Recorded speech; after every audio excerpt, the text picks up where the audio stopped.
Hi everyone, అందరూ ఎలా ఉన్నారు? Welcome back to my channel. ఇవాళ రెసిపీ వచ్చేసి వంకాయ వెల్లుల్లి కారం అనమాట. సో ఇక్కడ నేను పావు కేజీ వంకాయలు తీసుకున్నాను. ఇందులోకి వాటర్ తీసుకుని అందులో కొంచెం కళ్ళుప్పు వేసుకుంటున్నాను. వేసుకొని ఇప్పుడు ఈ వంకాయలు ఉన్నాయి కదా, వీటన్నిటిని ఒక్కొక్కటి టూ పార్ట్స్గా కట్ చేసుకోవాలి. అండ్ కట్ చేసుకునేటప్పుడు చూసుకున్న వంకాయలు కొంచెం ఎక్కువ పుచ్చులు ఉంటాయి కదా, సో చూసుకొని కట్ చేసుకోండి. వంకాయల్ని డైరెక్ట్గా ఉంచకూడదనమాట.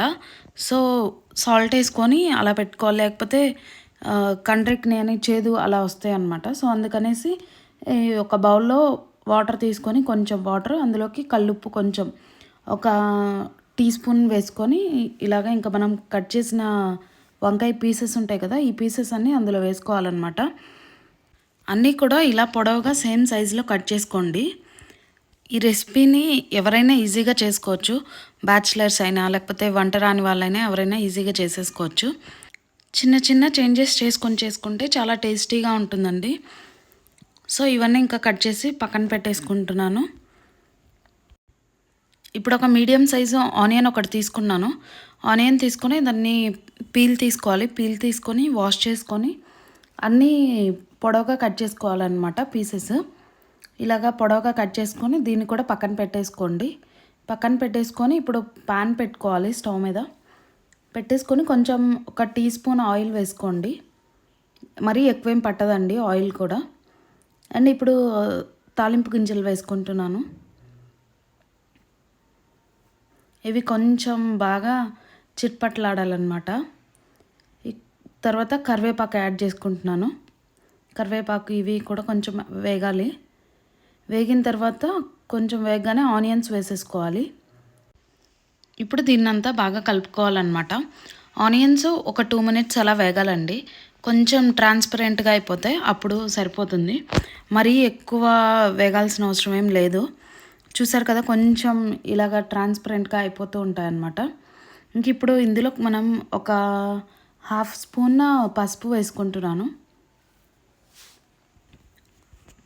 దీన్ని కూడా వేసుకున్న తర్వాత కొంచెం బాగా కలుపుకోవాలి.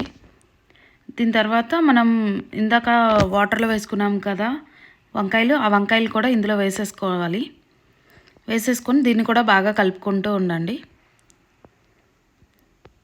ఇలాగ కంటిన్యూస్గా ఒక 1-2 మినిట్స్ అలా కలిపేయండి. కలిపిన తర్వాత దీన్ని కొంచెం మగ్గాలన్నమాట. సో అందుకని కొంచెం సాల్ట్ వేస్తున్నాను. సాల్ట్ వేసేసి దీన్ని కూడా బాగా కలుపుకోవాలి. ఇది ఒక 2-3 మినిట్స్ మగ్గాలండి. సో సిమ్లో పెట్టేసి నేను మూత పెట్టేస్తున్నాను. పెట్టిన తర్వాత ఇప్పుడు మనం వెల్లుల్లి కారం ప్రిపేర్ చేసుకోవాలి కదా, సో దానికోసం మిక్సీ జార్ తీసుకున్నాను. ఇందులో ఎండు శనగపప్పు లేదా పుట్నాలు అంటాం కదా, ఆ పుట్నాల పప్పుని ఒక స్పూన్ వేసుకున్నాను. అండ్ ఎండు కొబ్బరి వచ్చేసి ఒక చిన్న ముక్క, వెల్లుల్లి వచ్చేసి ఒక 10 తీసుకున్నాను. అండ్ కారం వచ్చేసి ఒక టేబుల్ స్పూన్ తీసుకున్నాను అండి. వీటన్నిటిని మిక్సీ పట్టిన తర్వాత మళ్ళీ కొంచెం జీలకర్ర వేసుకుని అది కూడా మిక్సీ పట్టాలి. ఈలోపు ఇది మనకి వంకాయ మగ్గిపోయి ఉంటుంది కదా, సో దీన్ని ఒకసారి మూత తీసి బాగా ఒకసారి మళ్ళీ కలుపుకోవాలి. చూడండి, ఆల్మోస్ట్ మగ్గిపోయింది. వంకాయలు త్వరగానే మగ్గిపోతాయండి, ఎక్కువసేపు ఏం కుక్ అవ్వాల్సిన అవసరం లేదు.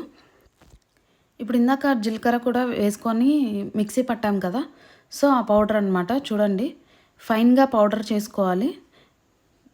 చూసారు కదా, ఇలా ఉండాలన్నమాట పౌడర్. ఇప్పుడు ఈ వంకాయలు కూడా మగ్గిపోయాయి కాబట్టి దీనిలో వేసేసుకుంటున్నాను అనమాట. వేసేసుకొని కొంచెం బాగా కలుపుకోండి. ఇంతే అండి ప్రాసెస్. ఇంకా చాలా ఈజీగా చేసేసుకోవచ్చు అనమాట. టైం కూడా మనకి ఎక్కువేం పట్టదు. చాలా టేస్టీగా ఉంటుంది. మస్ట్ ట్రై రెసిపీ అనమాట.